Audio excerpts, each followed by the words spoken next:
Three, two, one, punch it. Could you jump to light speed in that tin can? Go back in time in a DeLorean? Will it crash or take to the sky? Tell me, smart guy, does it fly?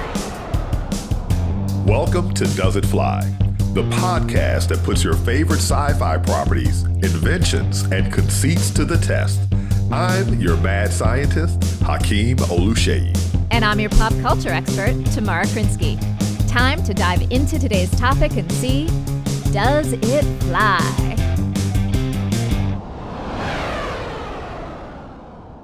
Welcome back, Tamara. It is good to see you, my friend. How you doing? I am still on cloud nine from hanging out with you at Comic-Con. I know we finally got to do some stuff in person, which was so dang nice. Yeah, right. And we did not get infected with, what is that virus called? I'm not tempting the fakes, but it's still a long shot that cordyceps will get us at this point. But all those cordyceps heads at Comic-Con, I hope they get the help they need. Yes, that is true. That is true. I do not want to have the fungus among us.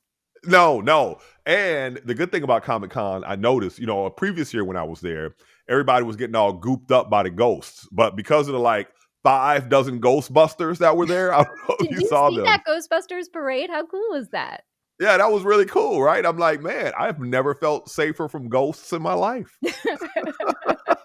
Now, what are we talking about today? Where is this? What are we sharing with our nerdy friends? So today we're actually going to go, we're jumping now from the movies I'm scared of to one of my favorite movies, which is the classic, The Terminator.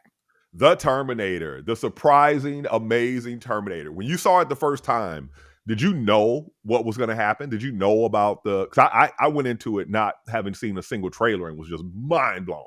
Oh, no. I mean, I never saw it in the movie theater, actually, because that was before my. Did I just age myself? Maybe. No, I mean. Age difference? You look fantastic, Hakeem. You can be any age for your want. age. No, not right, for your age in general. But yeah, no. So so my dad and I used to watch Arnold Schwarzenegger movies together. Ooh, yeah. And so no, I had no idea what was going to happen. To kind of give people context, this movie came out in 1984. Directed by James Cameron, co-written by James Cameron and Gail Ann Hurd, who also produced it. William Wisher also contributed to the script, and no one had any idea when it first came out that it was going to really make this mark in the genre. Yeah. You just changed my world without knowing it.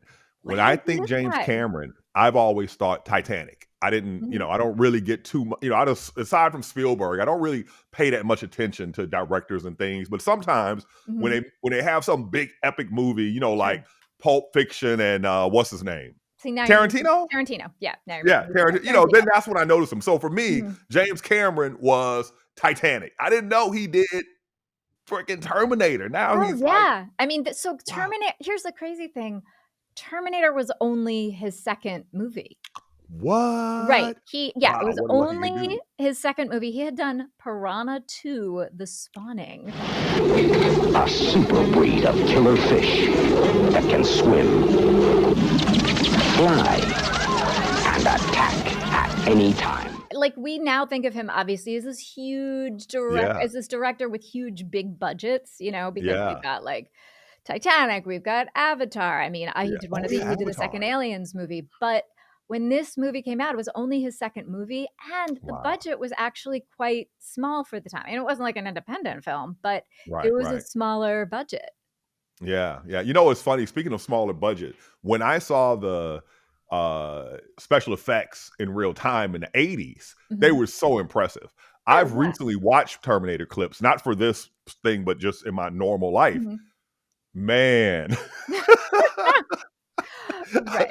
Now I can see the small budget in places. Yeah. But you got to give them credit for what was going on at the time. And, the amazing thing is, so today, just to be clear for everyone, we're just going to talk about the first movie and an aspect of that, which we'll get to in a sec. But I mean, obviously this spawned a huge franchise. There have been I think it's 6 movies. There have been comic games. There's been video games. There was a ride that James Cameron was actually involved with putting together. And there is actually a new Netflix series, Terminator Zero, that's an anime take on Terminator. It just came out. And the very cool thing is we actually had a chance to sit down with the showrunner, Mattson Tomlin. So we're going to actually have a little bonus Does It Fly episode with our in-studio interview with him. We went over to Netflix and he gave us the inside scoop on putting it together.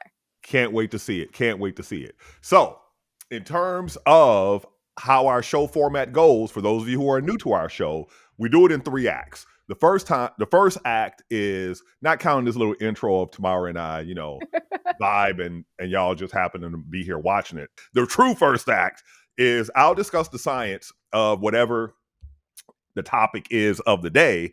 Tamara goes into the story, which, takes us to behind the scenes, takes us into the writing, takes us into the special effects, into the movie making magic aspect of it. But also, how does that story evolve? Does it fly within that franchise? Mm-hmm. And then the third, I'm going to let Tamara tell you.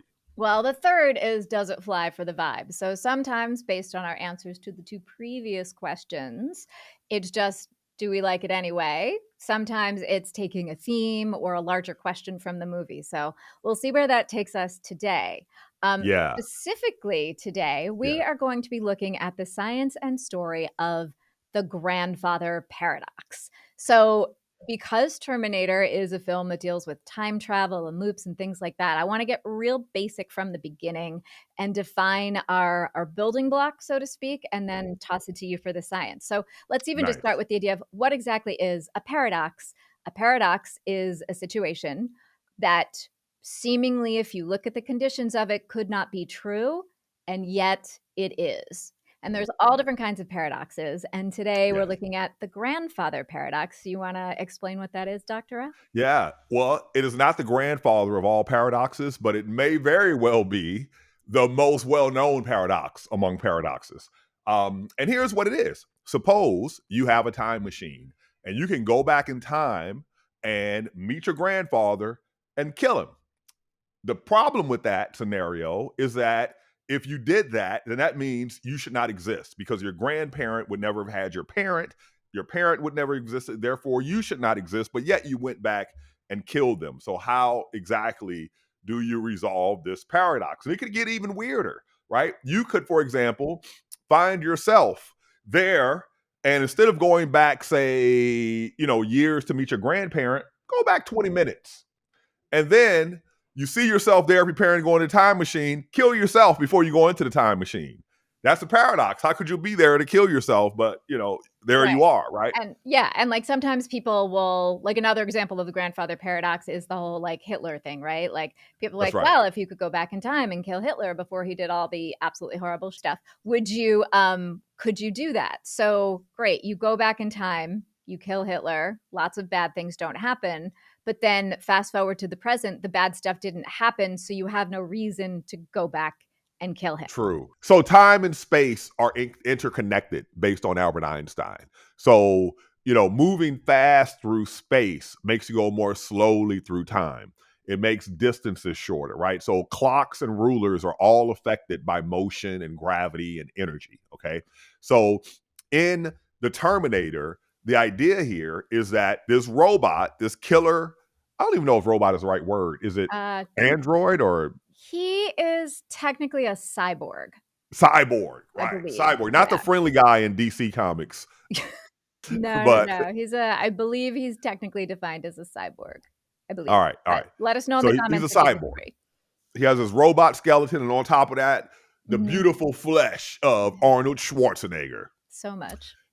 This robot comes to the past from the future. In the future, there is a war between the machines and the humans, right? They're AI robots that are killers, that are killing off all the humans and remaking themselves.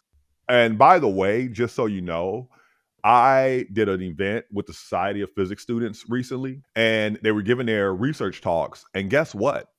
AI now trains AI. So AI creates AI now. I didn't realize that threshold had crossed. Yeah. So, we're talking about take our AI and our robotics to its logical conclusion of worst case scenario.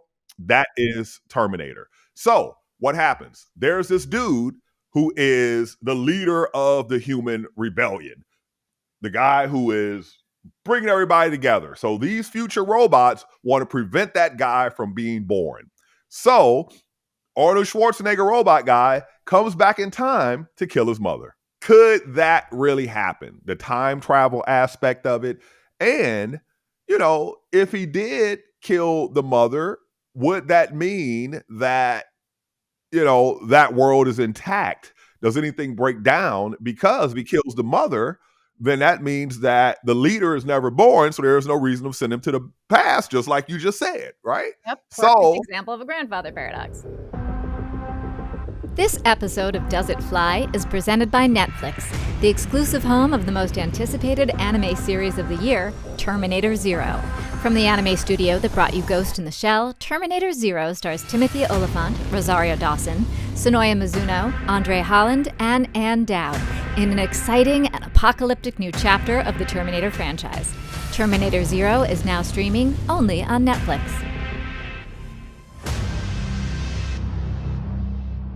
So let's talk about time travel first. I don't care where I am giving a scientific talk. People always ask me, is time travel possible? And I always say, wait a minute, watch this. You see, we did it. We just traveled a couple of seconds into the future. Right. We're always traveling into the future. We're always traveling through time, right? But here's an interesting thing about the universe. There's stuff that travels at the maximum speed through time and almost not at all through space. We call that stuff matter. So the rate at which you travel through time and space can vary. And because we're material objects, we tend to travel through time at the maximum rate possible because we're not traveling very much through space. On the other side, light, which has no mass, travels at the maximum rate through space, which means it does not travel through time at all. So when we talk about seeing light from what I'll call astronomical events that have happened, thousands and millions of years ago, that to me feels like light traveling through time, right? Because like I'm talking about, there was a supernova at one point in a galaxy far, far away. Light travels. We see that light. It's 3,000 light years away. So we here on Earth observe that explosion 3,000 years after it happened. So that would, to me, layperson, seem to be light traveling through time. Yeah, but that's in your frame, right? So for the light in the light's frame, it's like created, absorbed, done. It's like some people say it experiences the entire space between its origin and its reception, between being emitted and observed. It experiences in a single moment. The light does. But remember, light doesn't have a consciousness. So when I say it experiences it, I was about to say, something like I don't know about light. We're going to get to some intelligent, friendly photons? The what now? I was saying, are we going to start talking about some intelligent, friendly photons? I know, right? That's, the intelligent, friendly photons. What a phrase you cut there. All right. I kind of want a t-shirt that says that, intelligent, friendly photons.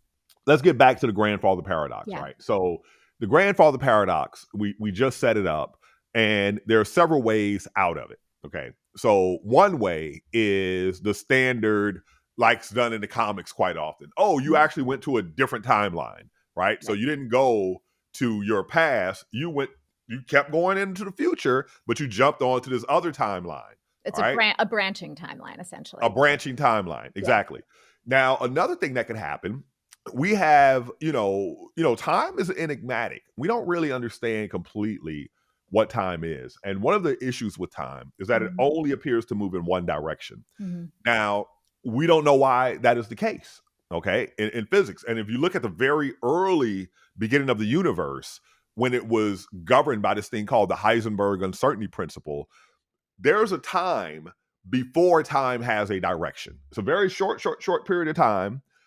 It's like 0.42 zeros and then a 1, right? 10 to the minus 43 seconds. But before the universe reaches that age, time is equally likely to travel forwards and backwards.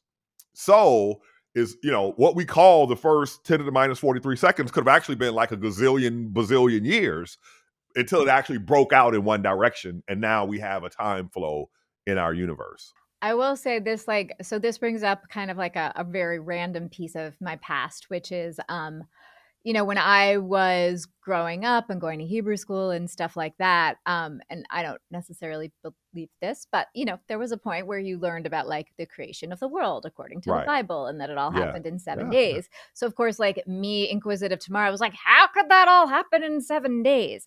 And one of the ideas that they talked about was, we don't know how long a day is. Like, we don't know what a day was considered, and it's exactly aligned with what you were just talking about.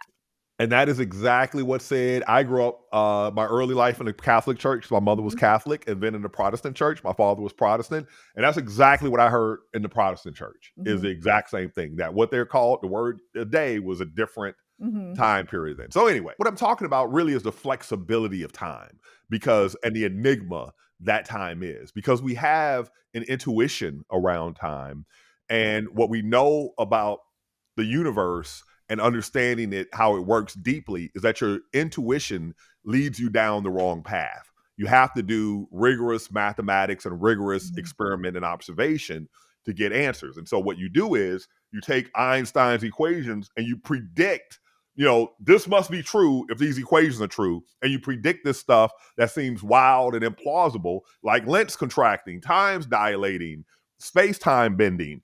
And so you say, okay, if this is true, then I should be able to observe this thing.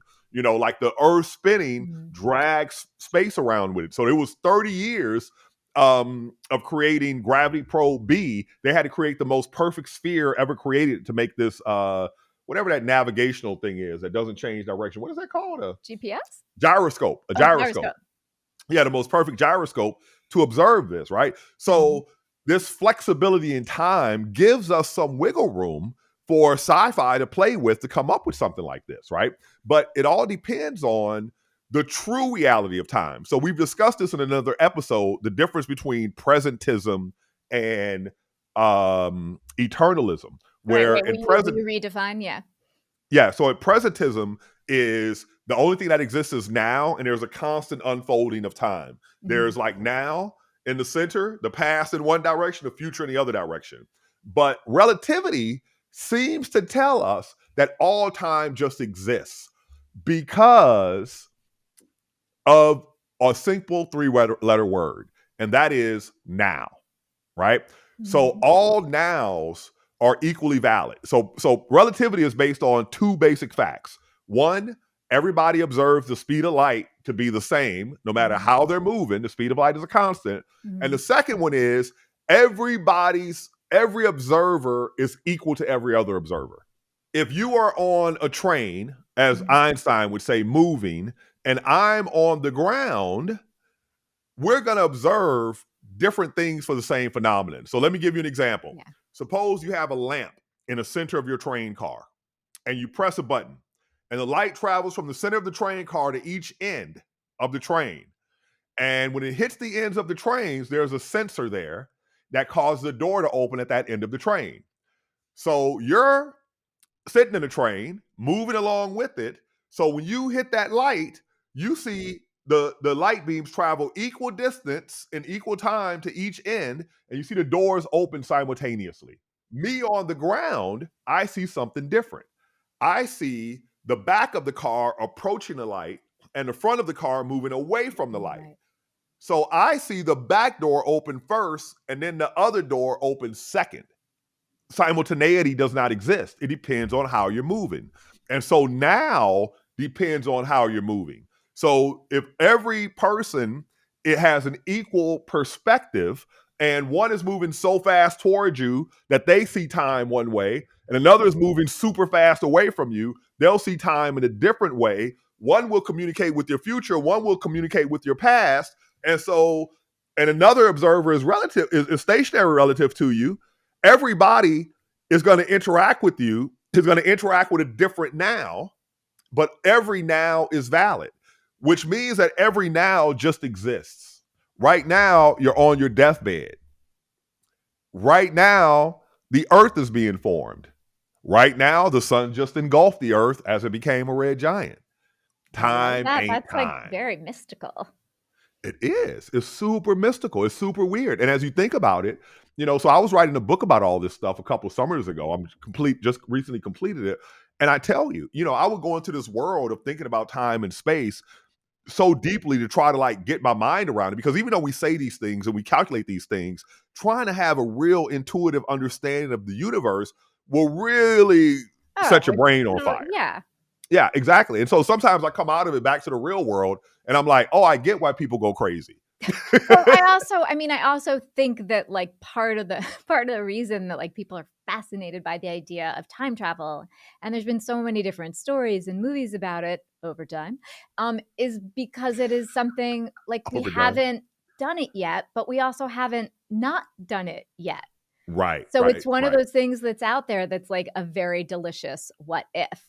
So speaking of that delicious, all right. So wait, so you just said possibility. So speaking of that, like delicious what if and possibility, what's your final take on the grandfather paradox when it comes to the science side? Does it fly? Well, let me tell you one other thing. One other thing before I get to there. So the other out that the paradox has to come from quantum mechanics, and this is this notion of what we call superposition.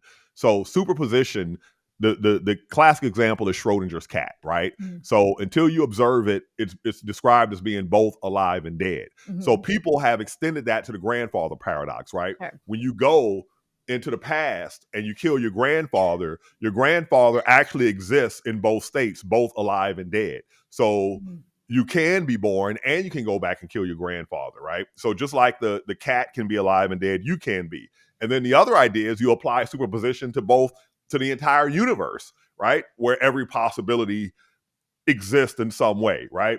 So all that said, all of it together, no, the grandfather paradox does not fly. It remains a paradox. You can't go back and kill your grandfather and still yet live. And, I don't buy the quantum entanglement one. I don't buy the branching off of timelines. I don't buy any of it. Those of you who out there are believing in the many worlds interpretation of quantum mechanics, you better give me some experimental evidence because I'm not seeing it yet. So, throw down.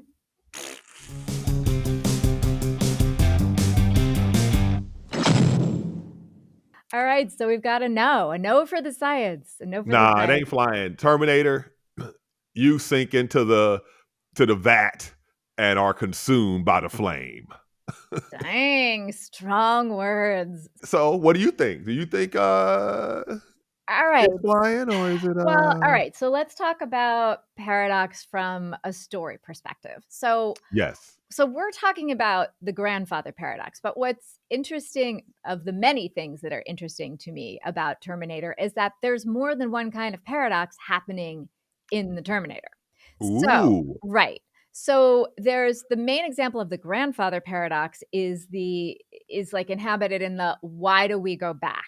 Sending the Terminator, played by Arnold Schwarzenegger, back in time to kill Sarah Connor, who is played by Linda Hamilton, who becomes the mother of John Connor, the leader of the resistance, the human resistance that in the future rises up against the machines. And as we find out at the very beginning of, towards the beginning of the movie, actually was mostly successful finally after a while in defeating the machines, which is why the Terminator is sent back to keep that from ever happening. So same thing, like go back, but if the Terminator is successful in his mission and kills Sarah Connor, then John Connor's never born.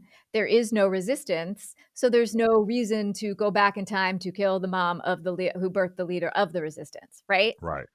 That's our grandfather paradox. Yes. And I found that intriguing ever since I was a little kid and was watching these movies with my dad. But Terminator also has two bootstrap paradoxes.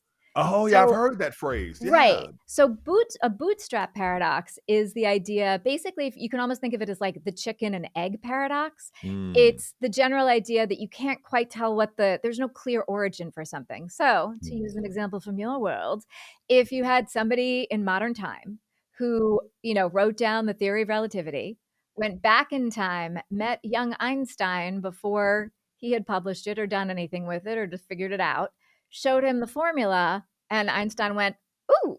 And then that was what sparked his work on that. Go forward into the future, you have your person in the future who sees that theory, then goes back in time. But like, what came first, the chicken or the egg? You just don't know. Yeah. And we have two of those in Terminator. I think I know one.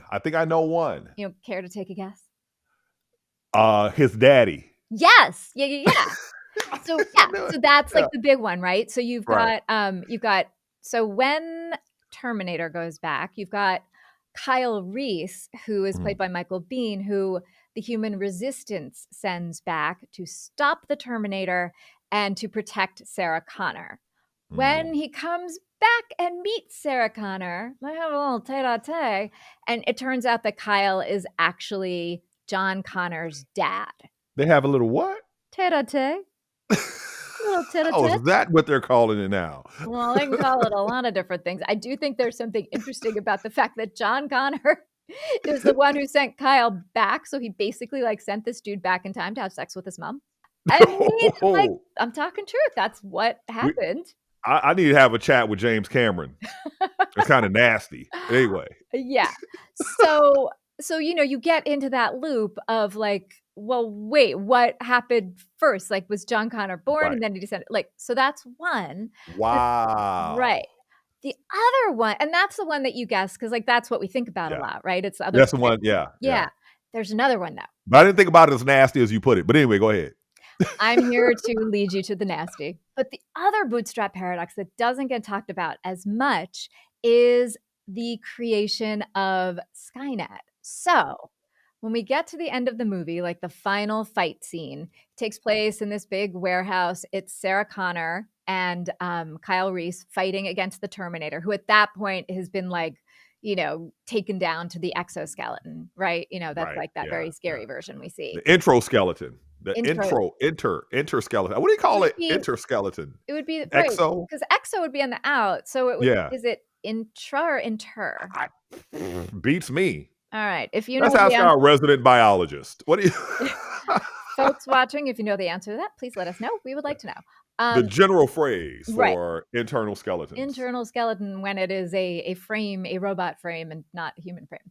So we've got that version, that's who the fight is taking place against. Yes. Ultimately, of course, it gets crushed and there's a lot of rubble, and there you go.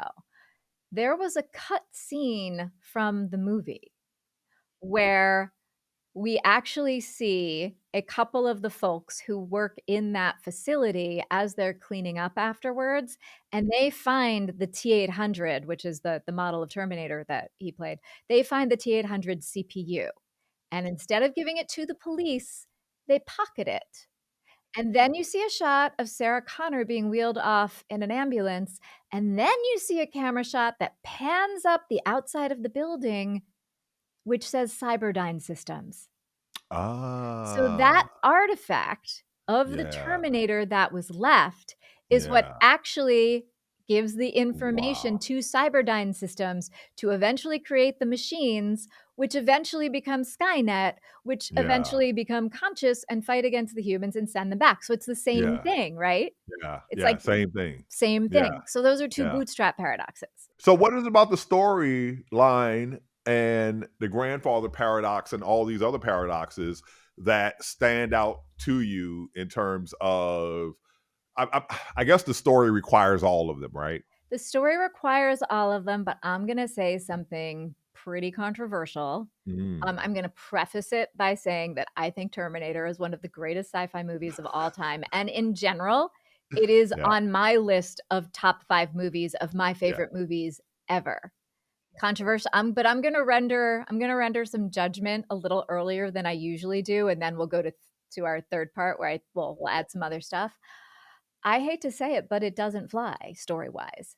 These are 3 very intense paradoxes that, as you were saying with the science, you can't reconcile them. And you cannot reconcile them. They're impossible. You've got 2 chicken and eggs, 2 bootstraps. You've got the grandfather.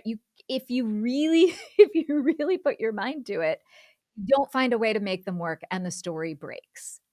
So I'm going to say definitively, technically, because of these paradoxes that are so crucial to this story happening, the story in Terminator does not fly. You just destroyed my adolescence. Okay, so that said, because I don't want to destroy my love of movies either, I'm gonna like catapult. I love Terminator. Just put that out there. I love same. Terminator. I was jumping at the theater for every Terminator that came out. Yeah. Exactly. So that's why I'm gonna like immediately catapult us to the third part of our conversation, which is, does it fly for the vibes? Well, before we catapult there, this might be in the same conversation, but thinking about the fact that Aliens came out around that time period, is there a such thing as a golden age? Like the 90s considered a golden age of hip hop and rap, right? Because it was so much different, so much creativity was happening. It's not necessarily the best music, but it was just so many different creative pathways were explored. Is that the same thing happening in the 80s for in movie making, you think? Or yeah, I mean, for a certain, like every era of movie making has its proponents and detractors. But I would say, I mean, when we're talking about the 1980s, you are talking about a particular era in what I'll call sci-fi and adventure filmmaking. Like they talk about the 70s as being, a golden time for like auteur filmmakers. Folks like Francis Ford Coppola, people like that. When you look to the 80s, you get into the Indiana Jones series, which began, I'm going to take a guess here and say, I think it was 1981. I know we talked about Temple of Doom, and that was also 84. We've talked about Alien. I mean, if you think about E.T. coming out during this time, during this era. So there is a massive amount of fantasy and imagination happening. Yes. And so, when the Marvel, UMC, and all that started coming out, the MCU, that's like the golden era of comic book movies began, right? Yeah. I mean, there were comic book movies before then, sure. I mean, you had the whole Superman series with Christopher but not Reeve, so many. No. I mean, you did not have the massive influx of like everything from Marvel and DC, and obviously it's nearly as many cartoons, which take in many other realms of comics as well. I mean, from Dark Horse to other comic ventures as well. So So you're vibing with this adventure horror sci-fi movie is what? Well, okay. So when it comes to the vibes, Terminator absolutely freaking flies. And let's start with the amazing Linda Hamilton, right, as Sarah Connor. Like, heroine for the ages, but they're so smart in what they do. And I give total credit to the writers here. Like, again, I'm just going to take a moment to praise Gail Ann Hurd because, in addition to co-writing and producing this, she also worked on Alien. She worked on The Abyss. She's, part of the Walking Dead series. So serious kick-ass, badass producer. Yeah. Sarah Connor is what I loved about the movie was how they used the photograph. Because she does look like such a badass in the photograph, and how it, plays such a role in the movie, and you capture that moment. It reminds me of when I moved to the country. You have a moment, but you don't have a context until you have a context for the moment, right? In the movie, so you see the picture early, but you don't have a context for the photograph. Yeah. But then later you have and so it reminded me of when I moved to the country, and you're slaughtering a pig, and it's an animal, and then the butcher, which is your cousin or somebody, makes one slice, and suddenly it's a pork chop, and now I have a context for the pork chop, right? I know where that lives now. I don't. I love how you just made the bridge from Terminator to pork chops and pig slaughter. It's what connects in my head. So I'm with you. I'm with you 100%. Right. But what I was going to say though is the fact that she's not a badass from the beginning. Like when this whole movie starts, she's actually a proxy for us as the audience member. Yeah. And so she raises all the flags because again, this paradox stuff is, and so she raises all the flags to say, wait, hold on a minute, Mr. Like Kyle Reese coming back from the future. Like how is it that like you came from the future, this Terminator thing is absolutely awful, why didn't you bring some better weapons? And then he gets into an explanation about sort of the rules of what can and can't go through the time travel device. Later on she brings up the idea of like, well, why was it necessary for the Terminator to go through the phone book and kill all these other Sarah Connors? And he explains that like a lot of the records were lost. So a lot of the things that might trip us up as viewers, where we're like, I don't think that works, she brings up, and it allows in a very kind of, organic way, the exposition to happen. And then the other thing is, even when she does finally become the badass that we know from future Terminator movies, towards the end, we see her beginning to like, get on your feet, soldier, and all of that. Right. Yeah. Yeah. When she's, in the car, that photograph moment, one of the things you see her do is she is making the recordings for John Connor, which is what then inspires him to do what he does, become resistance leader, etc. She says a person could go crazy talking about all of this. And you said that before. So total coincidence. Yeah, so she echoes, but that's the thing. Like, the filmmakers understood that they needed somebody to voice the thoughts of all of us regular folks, even the smart physics folks like you, who are watching going, could this happen? Wait, this is making me nuts. So the fact that they acknowledge that, the fact that they bring that into the storytelling is a big part of, why I think it flies for the vibes. Love it, love it, love it, love it. And I think it flies for the vibes because it just blew my damn mind. Like, it was so much unexpectedness that happened in the movie. And again, I'm like, oh, am I biased because I loved it so much in my youth? Because there's certain things you love in your youth and you grow up and you're like, no, Kool-Aid really ain't that good. God, is it? It's kind of nasty. So listen, I love the vibes. I think that scientifically, this whole idea, what I really love about it vibingly, is I didn't see a world of AI in our future. And even though people said, oh, we're going to have this robotic future, like the Jetsons and, other things, I really couldn't envision it to the extent that it is now a reality. And, I'm seeing it primarily in warfare, right? And I'm seeing AI as manifest on every little app I have is now offering me AI stuff. So now I'm like, wow, your writing was prescient in a way. You saw the future. Absolutely. I'm in total and complete agreement. Like, the idea that things that they were concerned and themes that they were riffing on in 1984, it's ironic that it was done in 1984, but the themes that they were riffing on are the things now that we are talking about, concerning ourselves about, having, debates in Congress and in the workplace and in creative forces about. I mean, AI obviously was a huge thing in the strikes last year in Hollywood, and still even, now with IATSE, which is finalizing, hopefully, its contract.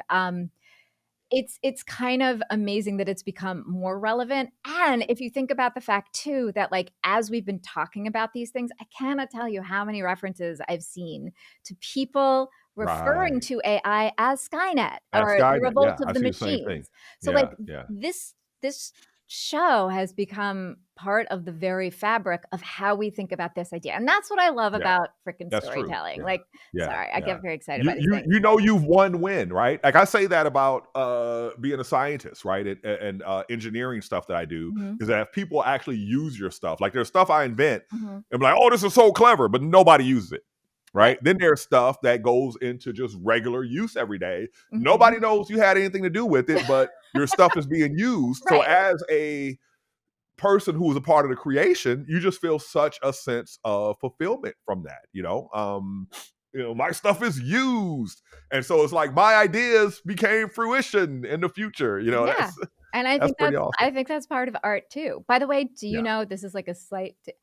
Do you know that they have announced that they're developing a musical called Particle Fever? Which I did not know that. In part, this is new, which is in part based on the discovery of the Higgs boson.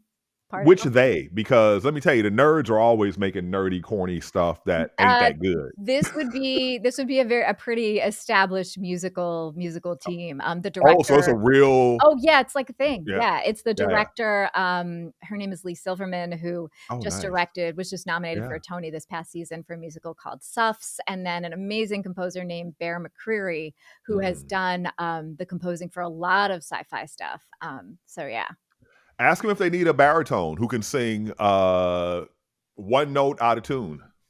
I will. If I knew them, I would ask. If I cross paths, I will. Now that's a now I would like to hop into if I could. Well, listen, anybody out here watching, Tamara and I are here for hire. in your productions, your musical adventures. Yes, yes. So if you see us in your production, give us a ring, and if you meet our day rate, it's all in power. So I'm with you. For me, Terminator totally flies on the vibes. I don't want Terminators in my world. I don't want Skynet in my world, but I want this movie series in my world. I am in 100% agreement on all of that. Finally, we agree on something. No, we agree on a lot of things. And we agree on a lot of things. And for those of you watching, let us know if you agree with our diagnoses of this movie, the science, the story, the vibes. Let us know what your favorite piece of the Terminator franchise is. And definitely check out the new Netflix series, Terminator Zero, for a different take. I was able to watch a couple of the episodes in a press preview, and it was pretty damn cool. So I'm excited to see another take on the story. And you can also check us out. If you like this story, we discuss a lot of stories. So we're on doesitflypod.com. We're on TikTok at doesitflypod. We're on YouTube at doesitflypod. And man, the podcast flies. So check it out. Thanks, everyone. We'll see you next time. Yay!